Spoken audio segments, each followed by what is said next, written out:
오늘은 속죄에 대해서 이제 우리가 함께 나누고자 합니다. 속죄는 이성적으로 어떻게 이해할 수 없는 어떻게 보면 좀 신비한 그러한 내용을 담고 있죠. 신앙생활함에 있어서 이 부분들은 이 말로는 어떻게 좀 이해하기가 어려운 부분들이기도 합니다. 그러나 구원 문제에 있어서는 매우 중요한 교리를 가지고 있어요. 속죄, 예수 그리스도의 피는 분명히 속죄를 위해서 치룬 대가이다라는 것을 우리가 알아야 되고요. 속죄라는 단어가 킹 제임스 버전 같은 경우에 신약에는 단 한 번 사용되어 있고, 또 그 속죄에 대한 내용들이 사복음서, 바울, 베드로, 그리고 또 요한의 서신서에도 또 나타나고 있습니다. 속죄는 이제 신학적으로는 그리스도의 희생 사역 전체를 내포하고 있는데, 속죄라는 단어가 구약에서는 가리다, 덮개를 만들다라는 단어의 카파르라는 이 단어에서 비롯된 번역된 말이 속죄입니다. 그래서 속죄는 우리의 죄를 가려준다, 이런 의미를 가지고 있어요. 속죄에 대해서 공부하고자 할 때에 우리가 지난 시간에도 계속 이제 언급하고 그 동안에 계속 이어져 왔던 내용들이기도 하지만 한번 조금 더 짚고 넘어가야 할 단어들이 있습니다. 화해, 화목제물, 구속, 칭의, 대속, 그리고 유형 혹은 그림자, 이런 단어들을 조금 우리가 어떤 의미가 있는지는 다시 한번 더 짚어볼 필요가 있어요. 화해가 무엇이냐? 화해는, 성경에서의 화해는 우리 인간이 하느님과의 교제를 회복하는 것이다. 그걸 이제 화해라고 이야기를 하는 겁니다. 우리가 인간과의 관계 속에서도 화해한다라고 하죠. 서로의 관계를 회복하는 거죠. 마찬가지로 하나님과의 관계 회복을 이야기할 때에 화해라는 표현을 씁니다. 화목제물은 죄 형벌에 대해서 하나님의 거룩성이 공정하게 요구하신 바를 만족시키는 제물을 화목제물이라고 해요. 하나님과의 마찬가지로 거룩성을 회복할 때에 이루어지는 제물을 화목제물이라고 이야기합니다. 구속은 우리가 지난 시간에 나누었지요. 자유롭게 하기 위해, 그 노예를 자유롭게 하기 위해 또한 대가를 지불하는 것, 마찬가지로 우리의 죄에 대한 대가를 지불했다라는 의미로 구속이라고 말씀을 드렸습니다. 칭의는 하나님께서 우리에게 의롭다라고 칭의, 그러니까 의롭다라고 이렇게 말씀하시는 것을 칭의라고 우리가 나누었지요. 우리가 의로워지는 게 아니라 우리가 의롭다라고 하나님께서 이렇게 불러주시는 겁니다. 우리가 의인 되었다라고 고백하는 것은 하나님께서 너희들은 이제 의로운 존재들이다라고 칭의해 주신 거죠. 대속은 그리스도의 죽음, 우리의 죄를 대신하여 죽은 그 죽음을 의미하고, 희생은 이제 희생 제물에 대한 부분, 우리의 죄에 대한 그리스도가 희생 제물이 되셨다라는 이야기입니다. 유형과 그림자에 대한 이야기는 이제 신약과 구약에 있어서 구약에서는 희생 제물을 드렸죠. 제사를 드릴 때에 그 모든 과정들이 혹은 그림자된, 예수 그리스도의 그림자된 모습을 의미한다라고 표현을 하는 거예요. 왜 이렇게 표현하는가 하면, 여러분 쉽게 이렇게 생각하시면 됩니다. 어떤 놀이 중에 그림자 놀이라는 게 있어요. 그림자 놀이. 이 무슨 놀이인가 하면, 그림자를 보고 이게 무엇인지 맞춰보세요 하는 그런 놀이입니다. 그러니까 그림자를 보면은 형태가 뚜렷하진 않죠. 그러나 이렇겠구나라는 정도는 짐작할 수 있죠. 마치 이제 그런 겁니다. 우리의 구약에 있는 희생 제물, 그리고 제사 드리는 모든 모습들은 결국에 예수 그리스도의 그 모든 것들을 이제 우리가 어림잡아 이야기 볼 수 있는 그림자와 같다, 유형과 같다, 이렇게 이해가 되는 거예요. 그래서 결국에는 예수 그리스도를 예표하고 있는 내용들이다라는 것으로 제 유형과 그림 혹은 그림자, 이렇게 표현하고 있는 겁니다. 자, 이렇게 단어들을 좀 우리가 좀 잘 기억하고 말씀을 함께 이제 나누면서 이렇지라는 것들을 우리가 접목시키면서 보아야 돼요. 중요한 성경 구절은 이제 참고해 주시길 바라고요. 창세기부터 이제 쭉 있습니다. 자, 그럼 핵심 진리를 보면, 속죄란 그리스도의 화해 사역이다는 겁니다. 화해 사역이다. 아까 화해가 뭐라고 말씀드렸습니까? 하나님과의 관계를 회복하는 거라고 말씀을 드렸죠. 속죄는 우리가 하나님과의 그 화해를 위한 그리스도의 그 사역이다라는 거예요. 그리고 이것은 또한 무엇을 이루는가 하면 하나님과 하나됨을 의미합니다. 속죄가 있어야만이 우리가 하나님과의 관계가 하나가 될 수 있는 거예요. 왜냐하면 예수 그리스도의 그 집을, 우리에 대한 죄에 대한 대가를 지불하셨기 때문에 하나님과 비로소 하나가 될 수 있는 그 은혜를 우리가 갖게 되는 겁니다. 속죄는 우리가 속죄의 은혜를 받았다는 것은 하나님과의 나와의 관계가 이제 회복되었다, 관계가 회복되었다라는 의미, 그리고 나는 이제 하나님과 연합되는 삶을 살아간다라는 의미를 가지고 있어요. 자, 그러면 중요한 진리의 속죄에 대해서 이제 하나씩 보도록 하겠습니다. 구약의 희생은 그리스도의 속죄의 그림자이다. 아까 제가 말씀드렸죠. 그림자라고 설명 말씀드린 부분. 자, 구약의 희생, 구약의 어떤 희생제물 그리고 제사 드리는 이 모든 것들은 그리스도의 것을 이제 예표하고 있는 모습이라는 겁니다. 속죄의 약속을 이제 이야기를 하면요. 여러분 십자가의 은혜라고 이야기하면 십자가의 은혜를 우리가 어떻게 생각할 수 있습니까? 우리가 이제 사복음서부터 십자가의 은혜를 생각하니까 십자가의 은혜는 신약 시대 이후부터 이루어진 것 이렇게 생각할 수가 있지요. 그러나 그렇게 생각하면 안 된다는 거예요. 십자가의 은혜는 이미 하나님께서 그 영원 전부터 이미 계획되어 우리를 위해서 계획해 주신 것이라는 겁니다. 이 이야기가 어디서부터 나타나느냐? 창세기의 말씀부터 이미 기록된 것을 볼 수가 있다는 거죠. 우리 지난 시간에도 보았지만 창세기 3장 15절 말씀에 보면, 자, 창세기 3장 15절 말씀 한번 함께 읽어볼까요? 시작. 내가 너로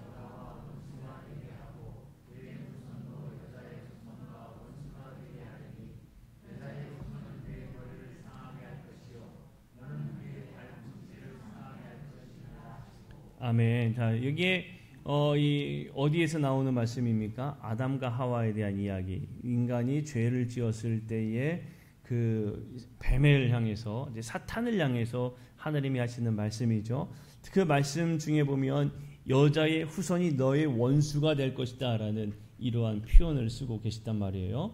네, 그 갈라디아서 4장 4절 말씀해 보게 되면 이미 이것이 예언되어 있고 확실히 이루어졌음을 말해주고 있습니다.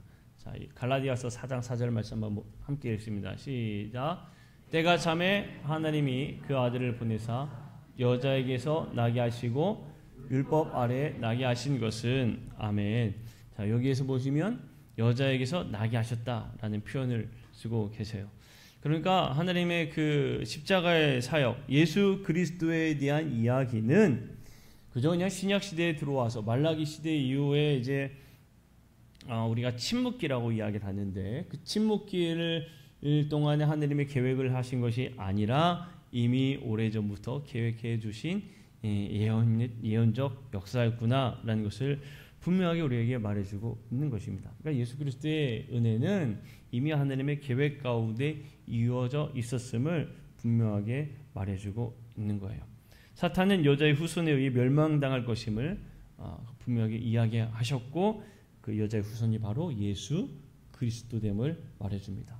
자, 그럼 속죄의 그림자를 보면 마찬가지로 이 창세기에서도 이 속죄의 그림자에 대한 하나의 예표적 모습이 등장하는데 이게 언제 등장하는가 하면 여러분 아담과 하와가 죄를 짓고 처음에는 그들이 죄 벗었음을 알고 무얼로 자신들의 몸을 가립니까?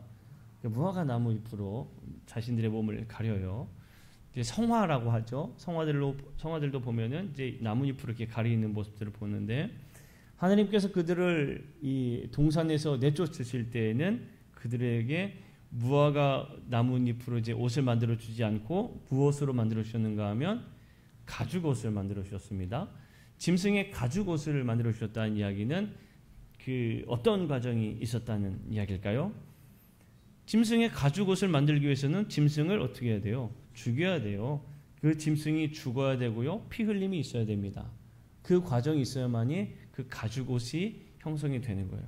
그러니까 이미 이 인간의 죄, 그리고 하나님께서 그들을 비록 내쫓았지만 그들을 향한 하나님의 그 배려를 보면 이미 먼저 그 안에도 속죄에 대한 그 그림자된 그 형상된 모습이 있구나라는 걸 알 수가 있습니다.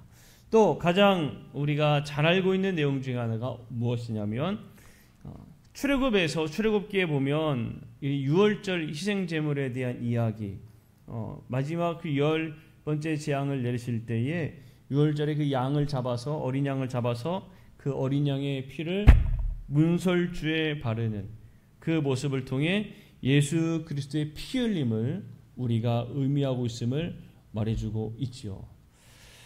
그런데 하나님께서요, 그 당시에 그 구약 희생 제사에 대한 이야기들을 또 자세하게 가르쳐 주십니다. 그 제물은 어떻게 잡아야 되는지, 뼈를 발라 각을 뜨고 또 피를 뿌리고 이런 것들을 자세하게 말씀해 주세요. 그런 것들은 어떻게 보면 실물 교육이다라고 이야기할 수가 있잖아요. 눈으로 보여지는 교육이다.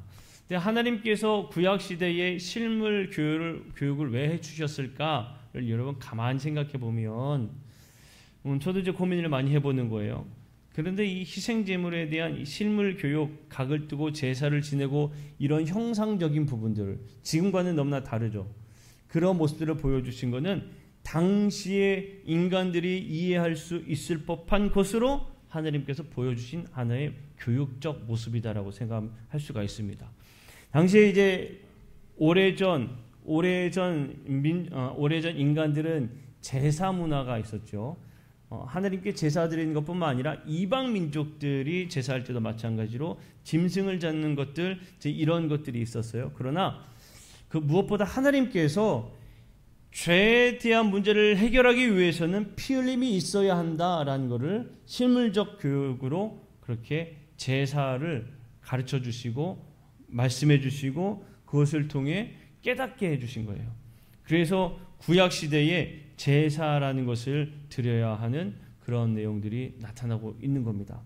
그 이야기를 가운데에 희생에 대한 이야기, 그리고 속죄에 대한 이야기를 말씀을 하고 계세요. 특별히 레위기 16장에 보게 되면 속죄 일에 대해서 그 하나님께서 1년 가운데 하루를 속죄일로 분류해 놓게 되는데, 레위기 16장에 보면 속죄라는 말이 16번이나 등장하게 돼요. 한 장에. 그만큼 속죄가 얼마나 중요한지 말씀하고 있다는 것을 알 수가 있죠. 자, 동물의 희생의 피는 어떻습니까? 동물의 희생의 피는 한순간입니다. 단지 인간의 죄를 속하고 덮기 위한 딱 한 번의 단번의 것이라고 한다면, 그리고 예수님께서 흘리신 보혈의 피는 그 일순간에 이루어지는 그런 일은 아니에요. 구약의 희생은 단지 인간의 죄를 속하고 덮기 위해서 하나님께서 정하신 하나의 이제 일시적인 수단이 제사인 거예요. 그게 이제 제사를 통해서 희생의 속죄가 어떻게 이루어지는지를 보여주신 겁니다. 히브리서 10장 4절 말씀 보면, 히브리서 10장 4절 말씀을 보게 되면, 혹시 말씀을 제가 안 넣어놨나요? 없던가요? 네. 히브리 10장 4절 말씀을 보면 황소와 염소의 피가 능히 죄를 없이 하지 못한다라고 기록하고 있어요. 그러니까 짐승의 죄로는 우리의 죄를 능히 완전히 없애지 못한다. 그러니까 인간의 이 짐승을 잡는 이러한 희생 제사는 일시적으로 뭐 하는 거예요? 덮을 뿐이다라는 거예요. 그래서 구약의 모든 희생은 그러니까 그리스도를 가리키는 그림자며 모형이다라고 우리가 이해하면 되겠어요. 속죄를 그럼 담당하는 분을 보면 속죄의 중심 인물입니다. 자, 구약에서 제사에서의 중심 인물은 누가 될까요? 대제사장이 됩니다. 대제사장이 희생 제사를 드리고 속죄의 피를 지성소에 뿌리는 사람은 누군가 하면 대제사장이에요. 그러면 신약에 들어와서 대제사장의 역할을 누가 하는 걸까요? 예수 그리스도가 하는 거예요. 그 예수 그리스도는 희생 제사를 드리는 것뿐만 아니라 본인이 희생 제물이 되셨죠. 그래서 이 속죄의 중심에는 이제 신약으로 들어와서 예수 그리스도가 됩니다. 히브리서 9장 26절 말씀에 보게 되면 그리하면 그가 세상을 창조한 때부터 자주 고난을 받았어야 할 것이로되 이제부터 함께 읽어봅시다. 시작. 이제 자기를 단번에 제물로 드려 죄를. 아멘. 자, 보면은 뭐라고요? 단번에 제물로 드려라고 얘기했죠. 예수님은 한 번에 제물이 되셔서 완전히 그 죄를 사해 주셨다, 제거해 주셨다라는 것을 말해 주는 거예요. 이 속죄를 담당하시는 분은 죄가 없어야 합니다. 죄가 없어야 됩니다. 넘겨주세요. 구약에서 대제사장은요, 속죄일에 되면은 어떻게 했는가 하면 자기의 몸을 아주 깨끗하게 씻었어요. 우리가 흔히 이제 목욕제기 한다라고 얘기하죠. 대제사장은 자신을 깨끗하게 씻고요, 깨끗한 의복을 입어요. 그러니까 왜 그렇게 했을까요? 흠이 없어야 되는 거예요. 대제사장 자체가 흠이 없어야 되는 거예요. 그러니까 여러분 신약에 들어와서 대제사장이 누구라고 그랬어요? 예수 그리스도라고 했죠. 예수 그리스도를 우리가 어떻게 고백하는가 하면 흠이 없으신 분이라고 고백해요. 그러니까 대제사장이 이러한 과정들은 누구를 무엇의 그림자가 되느냐? 바로 예수 그리스도의 그림자 된 모습이다라고 말하고 있는 겁니다. 히브리서 4장 15절 말씀을 보게 되면 분명히 이야기를 하죠. 자, 함께 읽어봅니다. 시작. 우리에게 있는 대제사장은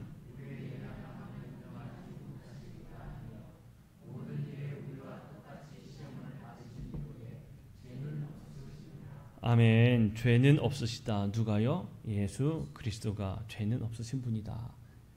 예수 그리스도는 흠이 없는 분이다 라는 것을 분명히 말해주는 거예요. 우리의 죄를 속해주기 위해서는 예수님께서는 죄가 없으셔야 되는 겁니다. 예수님은 정결한 분이세요. 그리고 무엇보다 그리고 또 하나 이어가야 될 것은 세 번째, 신령해야 된다는 겁니다. 다시 이야기하면 신성에 기초해야 된다는 거예요. 예수 그리스도의 그 희생 제물에 대한 이야기할 땐 신성에 기초되어야 합니다. 그래서 예수님은 신성에 대해 주장했어요. 자, 그러면 예수님의 그 신성을 가장 잘 주장할 수 있는 부분은 뭘까요? 예수님이 곧 하나님이다 라는 거죠. 그래서 예수님께서 그런 말씀들을 하셨어요. 요한복음 10장 30절 보면 뭐라고 이야기합니까? 나와 아버지는 하나이니라 라고 말씀하셨어요. 예수님의 신성에 대해서 말씀하신 겁니다. 그리고 예수님은 하느님의 형상을 입으셨음을 또 말해줍니다. 골로새서 1장 15절 보면 그는 보이지 아니하는 하나님의 뭐라고요? 형상이다 라고 얘기해요. 결국에 예수님은 하느님의 모습을 가지고 있고 하느님과 동질된 분이심을 이야기하며 예수님의 신성을 이야기하고 있는 겁니다. 그렇기 때문에 예수님의 희생 제사가 우리에게 그런 놀라운 속죄의 역사가 이루어지는 것이다 라고 말해주는 거예요. 자, 그리고 예수님은 인간과 동일해야 됐다는 거예요. 예수님께서는 육신을 입으시고 죄 없이 인간들 가운데 사셨고 예수님은 하나님이자 인간이 되셨음을 고백합니다. 우리가 이전에 한참 다 배웠습니다. 자, 그리고 히브리서 2장 17절 보면 또 거기에 대해서 말씀하는 바가 있습니다. 자, 그러므로 그가 범사의 형제들과 같이 되심이 뭐하도다? 마땅하도다라고 이야기하고 있는 것을 보게 돼요. 자, 그러면 속죄 계획을 보면 세 번째로 속죄 계획. 속죄는 구약 시대 성도들의 죄를 없이 하였다는 거예요. 자, 그런데 구약 시대에 죄를 없이 했다는 것은 무엇을 의미하는가 하면 아까 계속적으로 얘기했지만 성도들의 죄만 뭘 뿐이다? 가릴 뿐이다. 구약 시대의 제사는 성도들의 죄를 가릴 뿐인 거예요. 가릴 뿐이라는 얘기는 그 죄의 문제가 해결된 걸까요? 해결되지 않은 걸까요? 해결되지 않은 것을 말해요. 그러나 그리스도의 속죄 사역은 그리스도의 속죄 사역은 어떨까요? 완전히 해결해 주시는 거예요. 그래서 지나간 모든 죄까지도 없애 주시는 게 그리스도의 속죄의 역사입니다. 로마서 3장 25절 보면 읽어봅니다. 시작. 이 예수를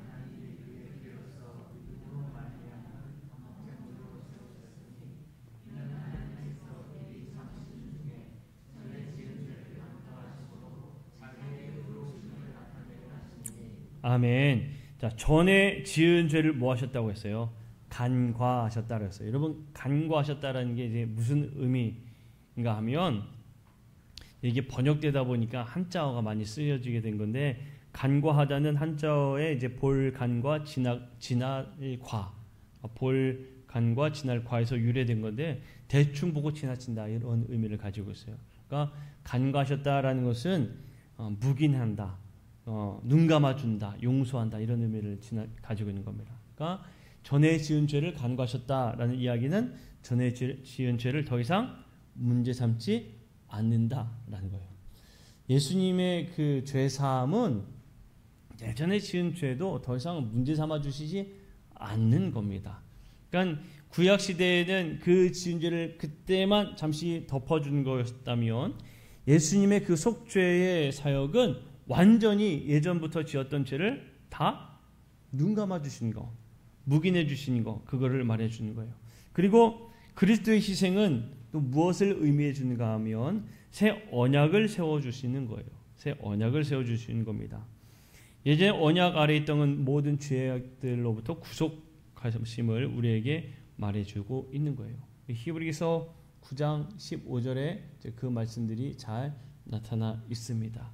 그러면 이로 말미암아 그는 새 언약의 중보자시니 라고 하면서 첫 언약 때에 범한 죄에서 속량하려고 죽으사 부르심을 입은 자로 하여금 영원한 겹의 약속을 얻게 하려 하심이라 라고 말씀하고 있죠. 그러니까 예수 그리스도의 죽으심의 계획은 옛 언약에 구속되어 있던 것을 다 없애주시는 겁니다. 자, 두 번째로 속죄는 하느님의 거룩한 계획이라는 거예요. 예수님의 성육신은 속죄를 위한 하느님의 계획 속에 이루어지는 것입니다. 로마서 5장 8절을 보면 이런 표현이 있는데 한번 읽어볼까요? 시작. 우리가 아직 죄인 되었을 때에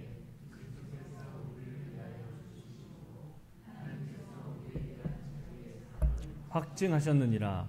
아멘. 확증하셨느니라라는 얘기 무엇입니까? 약속에 대해 분명하게 보여주셨다라는 거죠. 그러니까 하느님의 예수님 그리스도의 성육신의 그 속죄 사역은 하느님의 분명한 계획 가운데 이루어졌고 그 예수 그리스도의 모든 그 예수 그리스도를 통하여서 하느님의 사랑을 분명하게 증명하셨다라는 것을 우리에게 말해주고 있는 겁니다. 그 속죄는 하느님과 인간을 서로 하나가 되어 있는데 분명히 필요했어요. 왜 필요했을까요? 하느님은 어떤 분이죠? 우리가 고백할 때 하느님은 거룩하신 분이라고 이야기하죠. 하느님 말씀하시잖아요. 내가 거룩하니 너희도 거룩하라고 이야기하셨어요. 그럼 우리가 거룩하게 되기 위해서는 우리의 죄의 문제를 해결해야 되는 거예요. 그러니까 예수 그리스도의 속죄의 은혜가 있어야만이 하나님과 하나 될 수 있는 은혜를 누릴 수가 있는 겁니다. 거룩하신 하느님처럼 우리의 죄 사함을 받아 우리도 거룩한 하느님의 백성이 될 때 하느님과 하나 되는 그 은혜를 우리가 누리게 된다는 겁니다. 그래서 예수 그리스도의 속죄의 은혜가 우리가 하나 되는데 절대적으로 필요한 은혜다라는 거예요. 속죄의 목적을 보게 되면 속죄의 목적에 대해서는 속죄는 상당히 중요한 교리적 내용이에요. 속죄가 없으면 절대로 안 됩니다. 속죄에 대한 그 내용은 여러 가지를 내포하고 있는데 넘겨주세요. 속죄에는 저 의미들이 다 내포되어 있는 거예요. 화해를 내포하고 있고 화목 제물의 의미를 내포하고 있고 구속의 의미가 내포되어 있고 칭의, 속죄함을 받으면서 칭의가 오지요. 그리고 대속의 의미, 희생의 의미 모든 것들이 다 저 안에 있습니다. 그만큼 속죄가 상당히 우리에게 있어서 중요하다라는 거 우리가 알아야 돼요. 그러니까 여러분 우리가 죄사함 받았다라는 은혜는요. 저 모든 게 다 들어있는 거예요. 죄사함 받았기 때문에 하나님과의 관계가 회복되어지는 거고 죄사함을 받았기 때문에 우리가 거룩한 백성이 되는 거고 죄사함을 받았기 때문에 우리가 거룩한 백성으로 하나님과 하나된 삶을 살아가게 되는 겁니다. 속죄의 영역을 보게 되면 속죄의 영역은요 무제한적이다는 거예요. 무슨 얘기냐면 세상에서 이루어지는 것들은요 한계가 있어요. 여러분 법률 조항을 보면 법률 조항에도 아주 자세하게 그 한계를 제시하고 있습니다. 그리고 법률에 따라서 이거는 되고 저거는 안 되고 상당히 자세하게 제한되어 있죠. 죄사함에 대한 법을 적용할 때도 마찬가지입니다. 그래서 그 판결문을 보게 되면 그 죄에 대한 그 제한적인 한계들이 있습니다. 그러나 하나님께서 우리에게 주신 그 속죄의 영역은 무제한적이에요. 제한이 없다는 겁니다. 어떠한 죄든 다 우리의 모든 죄를 용서해 주신 게 하나님의 은혜예요. 하나님의 은혜입니다. 그러면 이 영역이 나의 제 개인적인 것에만 국한될까요? 아니에요. 요한복음 3장 17절 말씀 보면 함께 읽어봅시다. 시작. 하나님이 그 아들을 세상에 보내신 것은 세상을 심판하려 하심이 아니요 그로 말미암아 세상이 구원을 받게 하려 하심이라. 아멘. 자, 그러면 예수 그리스도의 그 속죄의 영역이 어디까지 미치는 걸 알 수 있습니까? 세상은 우리가 말한 정말 그 온 세상을 이야기하는 거예요. 그러니까 제한을 둘 수 있는 사람이 없는 겁니다. 하나님의 죄사함은 우리가 생각하는 것 이상의 정말 무제한적인 거예요. 모든 것을 다 용서해 주십니다. 그러면 이 죄사함을 받고 난 다음에 우리가 받는 선물이 있어요. 선물은 뭘까요? 로마서 6장 23절을 보면, 여러분 읽어보세요. 로마서 6장 23절을 보면 우리가 얻는 선물이 뭘까요? 영생이에요. 영생입니다. 죄사함을 받고 난 다음 우리가 받는 선물은 바로 영생이라는 거예요. 그 영생은 곧 우리가 구원된 백성이 되어 하나님 나라에 우리가 거하는 삶을 살게 될 것이라는 너무나 귀한 진리입니다. 진리. 속죄의 능력은요. 자, 속죄는 오직 한 번의 속죄면 충분한 겁니다. 한 번이면 됩니다. 하나님께서 아까 저도 단번에 죄사함을 얻기 위해 하셨다고 했죠. 단 한 번의 죽으심으로 우리의 속죄함을 받게 되는 거고요. 속죄는 깨끗하게 해주는 은혜가 있습니다. 어떤 누구를 깨끗하게 해주겠습니까? 우리의 모든 죄에서 깨끗하게 해주는 은혜가 있는 거예요. 혹시 제가 말씀을 넣었을까요? 요한일서 1장 7절 말씀 함께 읽어봅니다. 시작. 그가 빛 가운데 계신 것 같이